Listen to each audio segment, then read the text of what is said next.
नमस्कार, आप देख रहे हैं अपना बिहार। मैं हूं आपके साथ सुकन्या सिंह। बिहार वासियों के लिए आज का दिन सौगात वाला रहा। दो बड़ी सौगातों की दो तस्वीर आप अपने टीवी स्क्रीन पर अब देख रहे हैं। पटना के आर ब्लॉक से दीघा के बीच बनी सड़क का उद्घाटन मुख्यमंत्री नीतीश कुमार ने किया। 4 और 6 लेन वाली इस सड़क पर 6 मिनट में लोग आर ब्लॉक से दीघा की दूरी तय कर पाएंगे। जाहिर है लोगों को जाम से भी छुटकारा मिल जाएगा। दूसरी तस्वीर भी देखिए, ये राजगीर की है, जहां सीएम नीतीश कुमार ने वेणु वन पार्क का उद्घाटन किया। अब राजगीर की खूबसूरती दुनिया देख सकेगी। इसके अलावा राजगीर में सीएम ने घोड़ा कटोरा झील के पास बने इको पार्क का भी उद्घाटन किया। और इसके साथ ही मात्र 6 मिनट में हम सुगमता। पटना के लोगों को आज एक बड़ी सौगात मिली। मुख्यमंत्री नीतीश कुमार ने आर ब्लॉक से दीघा सड़क का उद्घाटन किया। 6 लेन वाली ये सड़क विकास की एक और तस्वीर है, जिससे पटना के लोगों को जाम से निजात मिलेगी।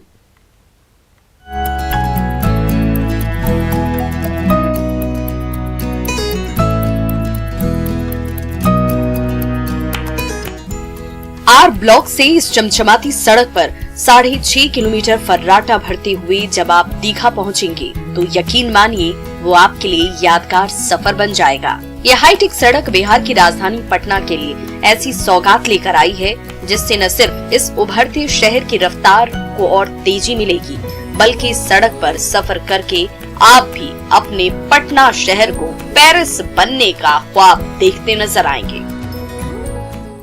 यहाँ पे 6 लेन को काफ़ी आकर्षक बनाया गया है। 6 लेन के पास जो है दोनों तरफ दीवारों पे सुंदर कारीगरी की गई है, पेंटिंग्स बनाए गए हैं, फाउंटेन लगाए गए हैं, तहाँ से रंगीन पानियाँ वहाँ से गिरेंगी, लोगों को आकर्षक देखने में लगेगा।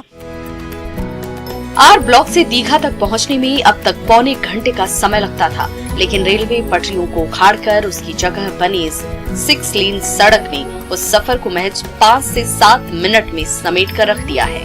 तो इस सड़क से बेली रोड और बोरिंग रोड जैसी व्यस्ततम सड़कों पर ट्रैफिक का बोझ काफी हद तक कम हो जाएगा।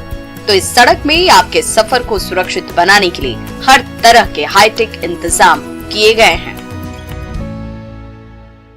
देखिए, इसमें सुरक्षा का भी ख्याल रखा गया है। आपको दिखा दूं तो इस फ्लाईओवर के ऊपर जो है वो सीसीटीवी कैमरे लगाए गए हैं। कई जगहों पे ये सीसीटीवी कैमरे लगाए गए हैं ताकि सुरक्षा का ध्यान रखा जा सके। और इतना तो साफ है कि जिस ढंग से लगातार सड़कों का जाल बिछाया जा रहा है, उसके बाद आर ब्लॉक दीघा 6 लेन के खुल जाने के बाद लोगों को बड़ी राहत मिलने वाली है। कैमरा पर्सन अजय दुबे के साथ रवि एस नारायण, न्यूज़ 18 पटना।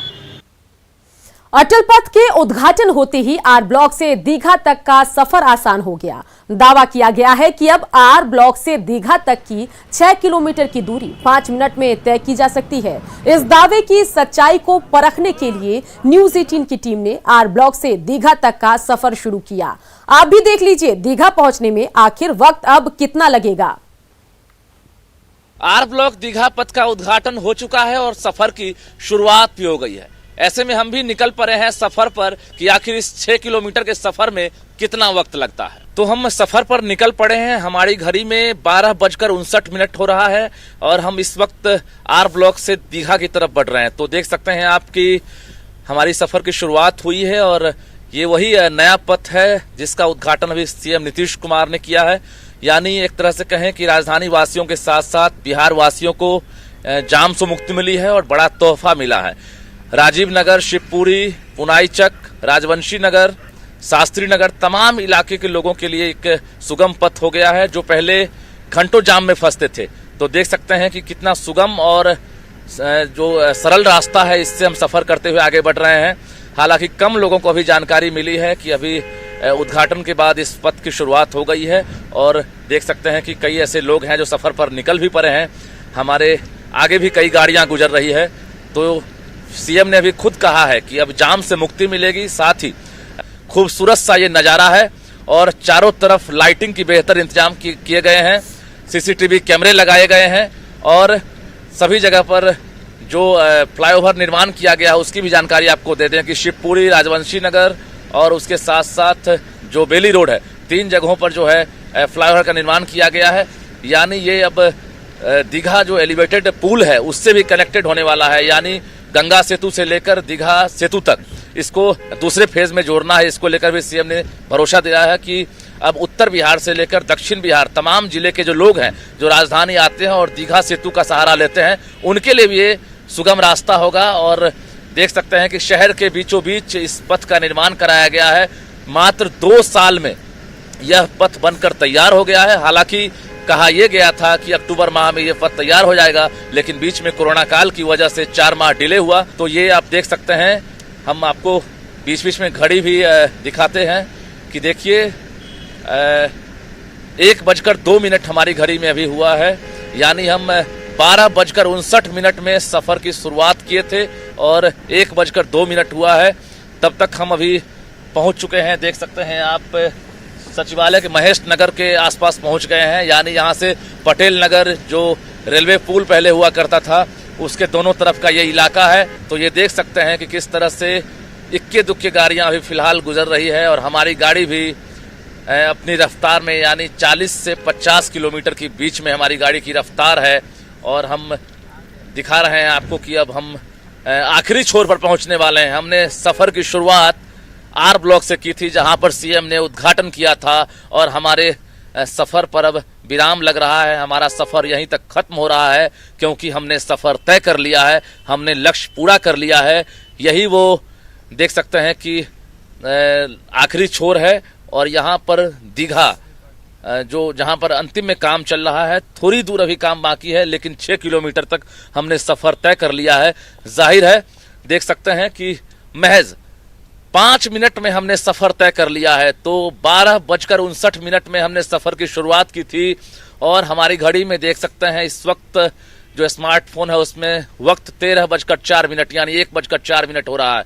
तो 5 मिनट में हम जो आर ब्लॉक से दीघा तक का सफर है हमने तय कर लिया है। जाहिर है अगर आपको भी आसान सफर पर निकलना है, जाम से मुक्ति पानी है, तो निश्चित रूप से आप भी आर ब्लॉक से निकलिए और दीघा तक 5 मिनट में पहुंचिए। कैमरामैन मनीष जुनिया के साथ रजनीश कुमार, न्यूज़ 18 पटना। ये तो बात हुई पटना की, लेकिन पटना के साथ राजगीर में भी मुख्यमंत्री ने कई योजनाओं का उद्घाटन किया। यहां वेणुवन पार्क और घोड़ा कटोरा पार्क का उद्घाटन किया गया।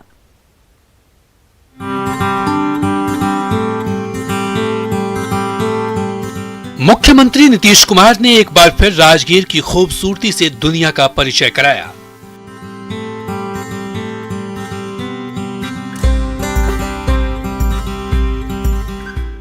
सीएम ने राजगीर के घोड़ा कटोरा में बने इको पार्क का उद्घाटन किया।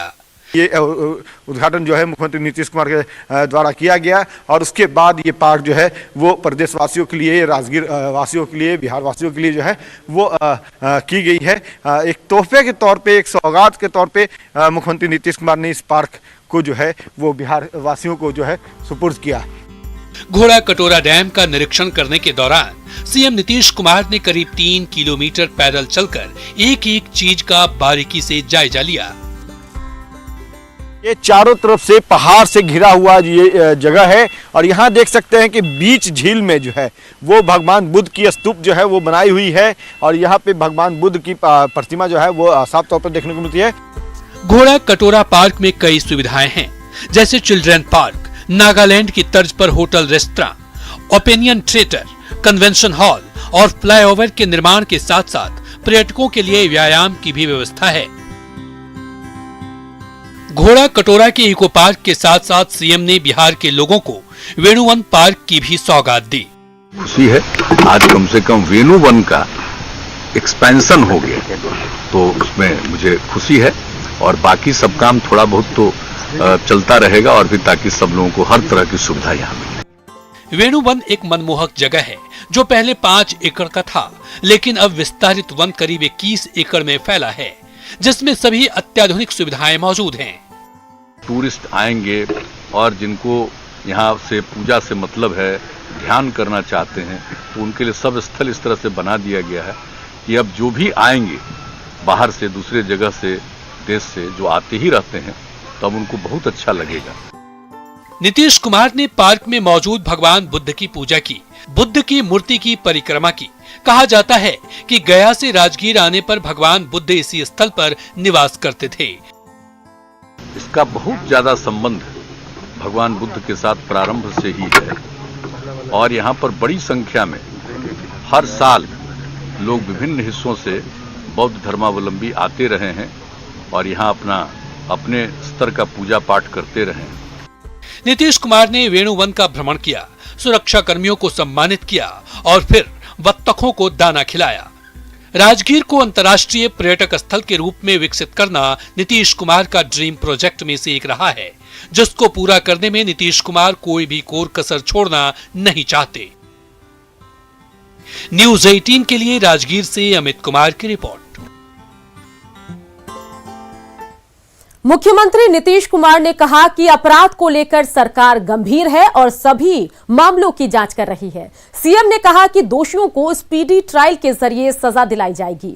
मुख्यमंत्री रुपेश हत्याकांड पर पूछे गए सवालों का जवाब देते वक्त ये तमाम बातें कह रहे थे। तो अभी जो घटना घटी है उस पर जिस तरह से काम हो रहा है, जैसे ही घटना घटी है हमने खुद डीजीपी से पूछा और बात की, ये लोग स्पेशल टीम बना कर, लेकिन आप जान लीजिए ये किसी से परमिशन लेकर के करता है आपके और पुलिस काम कर रही है और जो भी पुलिस वाला अगर अपने काम को नहीं निभाता है उस पर भी कार्रवाई होती है। अगर कहीं किसी की हत्या हो और आप जानते हैं हत्या करने वाले पर कितनी कार्रवाई होती है और उसके लिए कानून बना हुआ है और कोर्ट से भी उनको होगा और इसके बारे में पूरी जानकारी पूरा पुलिस कर रहा है और जाएगा और इसका ट्रायल कराने का इंतजाम किया जाएगा ताकि कोई भी जो इसके लिए जिम्मेवार होगा, जो भी इसका लिए अपराधी होगा, उसके ऊपर सख्त कार्रवाई तत्काल हो। लेकिन मुझको भरोसा है अभी डीजीपी ने मुझको जो आश्वस्त किया है कि पूरे तौर पर एक तरफ से लगा हुआ है, यहाँ का एसपी से लेकर के आईजी से लेकर के और टीम बना करके लगे हुए हैं और हम लोगों ने पूरे तौर पर कहा है जल्दी और पूरी सख्ती से इंक्वायरी नहीं छोड़ा जाएगा। नीचे करना पूरे तौर पर जांच कर रही है, छोड़ा कैसे जाएगा। पटना में सरेशाम घर के बाहर इंडिगो के स्टेशन मैनेजर रुपेश सिंह की हत्या के 72 घंटे होने को हैं, लेकिन अब तक रुपेश के हत्यारे गिरफ्त से बाहर हैं। बढ़ते अपराध को लेकर सवाल उठ रहे हैं और पुलिस को लेकर भी कई सवाल हैं, तो सख्त सीएम नीतीश भी हैं। आज पत्रकारों के सवाल पर सीएम नीतीश ने सख्त लहजे में कहा कि अपराधी कोई भी हो छोड़ेंगे नहीं, लेकिन जब पत्रकारों ने कहा कि डीजीपी फोन तक नहीं उठाते तो तुरंत सीएम नीतीश ने डीजीपी को फोन घुमा दिया। हेलो, अरे अभी यहाँ पर हम थे, ये रोड का अटल पथ के उद्घाटन में आए हैं तो सारे मीडिया के लोग एक तो इस पर पहुंच रहे थे और हमने कहा कि आपको अगर कोई जानकारी मिले तो आप सीधे डीजीपी को बताइए। तो पता चला कि आप कोई बात ही नहीं कर रहे हैं किसी से।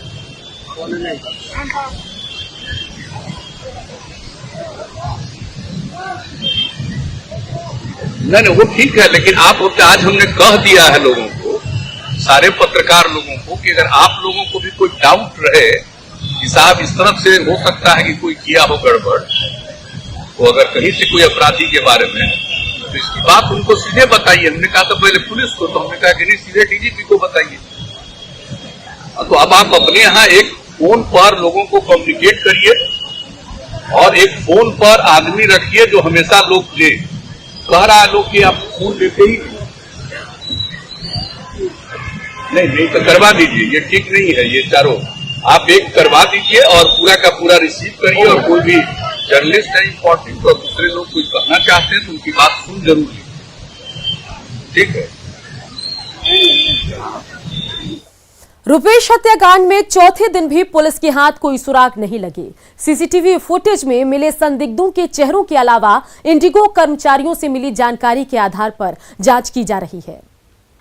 इंडिगो के स्टेशन मैनेजर रुपेश कुमार सिंह की हत्या के आज 4 दिन हो चले हैं, लेकिन पटना पुलिस के हाथ अब तक खाली हैं। पटना पुलिस को नाकामी जो मिली है उसको लेकर विपक्ष अब इस मसले को लेकर लगातार मुद्दा बनाते जा रहा है। हालांकि मुख्यमंत्री ने आज संकेत दिए कि पटना पुलिस इस पूरे मामले पर काम कर रही है।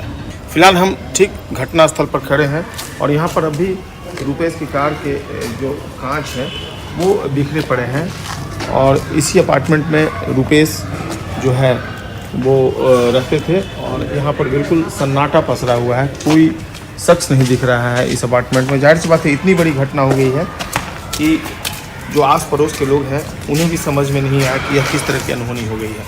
जहाँ तक पटना पुलिस की इस पूरे मामले में कार्रवाई की बात है तो बिहार एसटीएफ की टीम पटना पुलिस को टेक्निकल सर्विलांस के आधार पर हेल्प कर रही है और पटना पुलिस ने कई टीमें जो गठित की हैं वो अलग अलग इशूज़ पे, अलग अलग क्लू पे काम कर रही है। कई ऐसे क्लू मिले हैं पटना पुलिस को और इन सभी क्लू को एक दूसरे से जोड़कर पटना पुलिस गुत्थी सुलझाने में लगी है। हालांकि पुलिस अधिकारी किसी नतीजे पर अब तक नहीं पहुंचे हैं और देखना होगा पटना पुलिस के लिए एक बहुत बड़ी चुनौती जिस तरीके से रुपेश हत्याकांड के रूप में सामने आई है, पुलिस इस मामले का कब तक उद्भेदन कर पाती है। कैमरा पर्सन मनोज के साथ संजय कुमार, न्यूज़ 18 पटना। 16 तारीख यानी कल से पूरे देश में कोरोना का वैक्सीन लगना शुरू होगा। बिहार में भी सीएम नीतीश कुमार वैक्सीनेशन प्रक्रिया की शुरुआत करेंगे, जिसकी तैयारी पूरी कर ली गई है।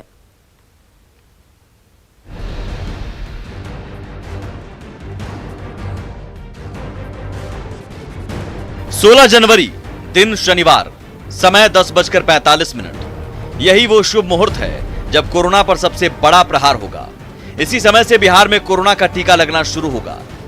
इंदिरा गांधी आयुर्विज्ञान मेडिकल कॉलेज में टीकाकरण अभियान का उद्घाटन खुद मुख्यमंत्री नीतीश कुमार और स्वास्थ्य मंत्री मंगल पांडे वेबकास्टिंग के जरिए करेंगे। जब प्रधानमंत्री जी का संबोधन और प्रसारण होगा तो 2 केंद्र बिहार के सीधा जुड़े रहेंगे, लाइव रहेगा। 300 केंद्रों पे शुरुआत होगी और 2 केंद्र IGIMS जहां पे माननीय मुख्यमंत्री जी रहेंगे, मैं रहूंगा, अन्य हमारे सभी वरिष्ठ अधिकारीगण रहेंगे। और दूसरा, जैसा मैंने कहा, प्राइवेट सेक्टर के भी 41 सेंटर्स हैं। तो पारस हॉस्पिटल जो है उस हॉस्पिटल में एक केंद्र रहेगा। इन 2 जगहों से लाइव जुड़े रहेंगे और वहां लोग एक जगह देखते रहेंगे। पहला टीका इंदिरा गांधी आयुर्विज्ञान संस्थान के सफाई कर्मी राम बाबू कुमार को और दूसरा टीका एम्बुलेंस कर्मचारी अमित कुमार को लगाया जाएगा। एक बार विक्ट्री दिखाइए, आप एक बार विक्ट्री दिखाइए। बिल्कुल देखिए, ये राम बाबू हैं, IGMS के सफाई कर्मी हैं, 4th ग्रेड वर्कर हैं, लेकिन सरकार ने सबसे पहले राम बाबू को ही वैक्सीन देने के लिए प्लानिंग की है और राम बाबू को सबसे पहला वैक्सीन दिया जाएगा। यानी बिहार वासी जहां इंतजार में है, वहीं IGMS के सफाई कर्मी राम बाबू ने यह संदेश भी दिया है कि हम सफाई कर्मी जरूर हैं, लेकिन हमारे अंदर भी हौसला है, जज्बा है। पहले दिन बिहार में 300 स्थानों पर टीकाकरण अभियान शुरू किया जाएगा। इसके तहत 30,000 लोगों को टीका लगाने का प्रबंध किया गया है। सरकार की ओर से सभी 9 प्रमंडलीय मुख्यालयों में टीका भेजने का इंतजाम सुनिश्चित कर दिया गया है। राज्य भर के सभी टीकाकरण केंद्रों पर हैंड सैनिटाइजर, मास्क और साफ सफाई की व्यवस्था रखी जाएगी ताकि टीका लगाने वालों और कर्मचारी हैंड सैनिटाइजर का उपयोग कर सकें। साथ ही कोविड-19 संक्रमण से बचाव हेतु साफ सफाई का खास निर्देश दिया गया है। इसके लिए सभी जिलों के जिलाधिकारी और सिविल सर्जनों को निर्देश दिया गया है। न्यूज़ 18 के लिए पटना से रजनीश कुमार के साथ ब्यूरो रिपोर्ट।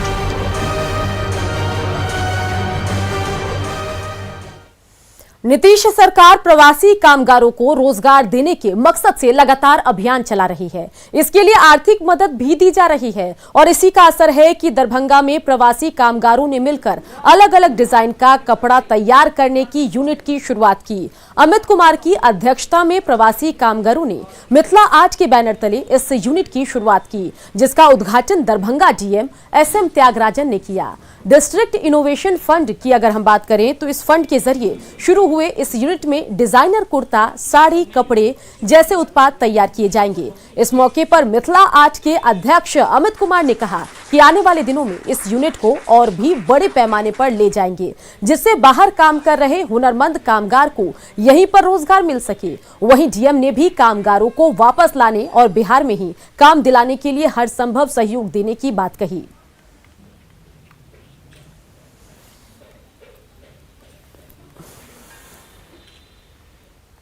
और इसी के साथ इस बुलेटिन में इतना ही। आप बने रहिए क्योंकि आगे दिखाएंगे जोहार झारखंड।